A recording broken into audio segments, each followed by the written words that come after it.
சங்கீதம் 45. என் இருதயம் நல்ல விசேஷத்தினால் பொங்குகிறது. நான் ராஜாவை குறித்து பாடின கவியைச் சொல்லுகிறேன். என் நாவு விரைவாய் எழுதுகிறவனுடைய எழுத்தாணி. எல்லா மனுபுத்திரரிலும் நீர் மகா சவுந்தரியமுள்ளவர். உம்முடைய உதடுகளில் அருள் பொழிகிறது. ஆகையால் தேவன் உம்மை என்றென்றைக்கும் ஆசீர்வதிக்கிறார்.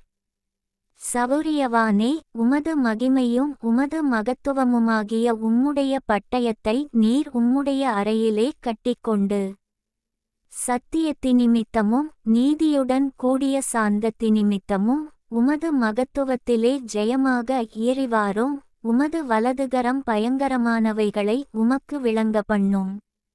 உம்முடைய அம்புகள் கூர்மையானவைகள். அவைகள் ராஜாவுடைய சத்துருக்களின் இருதயத்திற்குள் பாயும். ஜனசதலங்கள் உமக்கு கீழே விழுவார்கள். தேவனே, உமது சிங்காசனம் என்றென்றைக்கும் உள்ளது. உமது ராஜ்யத்தின் செங்கோல் நீதியுள்ள செங்கோலாயிருக்கிறது.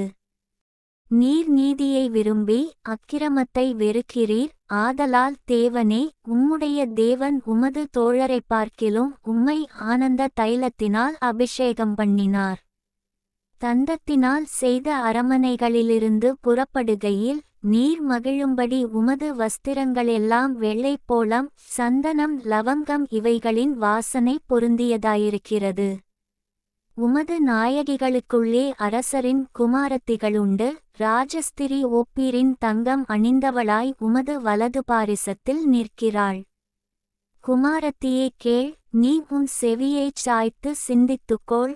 உன் ஜனத்தையும் உன் தகப்பன் வீட்டையும் மறந்துவிடு. அப்பொழுது ராஜா உன் அழகில் பிரியப்படுவார். அவர் உன் ஆண்டவர், ஆகையால் அவரை பணிந்துகொள். தீரு குமாரத்தி காணிக்கை கொண்டுவருவாள். ஜனங்களில் ஐசுவரியவான்களும் உன் தயவை நாடி வணங்குவார்கள். ராஜகுமாரத்தி உள்ளாக பூரண மகிமையுள்ளவள். அவள் உடை பொற்சரிகையாயிருக்கிறது. சித்திரத்தையலாடை தரித்தவளாய் ராஜாவினிடத்தில் அழைத்து கொண்டு வரப்படுவாள். அவள் பின்னாலே செல்லும் அவளுடைய தோழிகளாகிய கன்னிகைகள் உம்மிடத்தில் கூட்டிக் கொண்டு வரப்படுவார்கள். அவர்கள் மகிழ்ச்சியோடும் களிப்போடும் வந்து ராஜ அரமனைக்குள் பிரவேசிப்பார்கள். உமது பிதாக்களுக்கு பதிலாக உமது குமாரர் இருப்பார்கள். அவர்களை பூமியெங்கும் பிரபுக்களாக வைப்பீர்.